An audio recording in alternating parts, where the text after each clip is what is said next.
اللہ کے حبیب علیہ السلام فرمانے لگے حرام سے بچ جاؤ، سب سے بڑے عبادت گزار بن جاؤ گے۔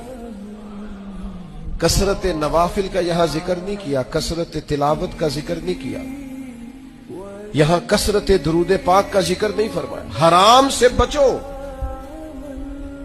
سب سے بڑے عبادت گزار بنو۔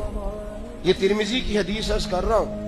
اور پھر اللہ کے حبیب علیہ الصلوۃ والسلام فرمانے لگے جو رب نے تیری قسمت میں لکھ دیا ہے اس پہ راضی ہو جا، تو سب سے بڑا غنی ہو جائے گا۔ رنگے چمن پسند نہ پھولوں کی بو پسند، ہم کو ہے وہ پسند جسے آئے تو پسند۔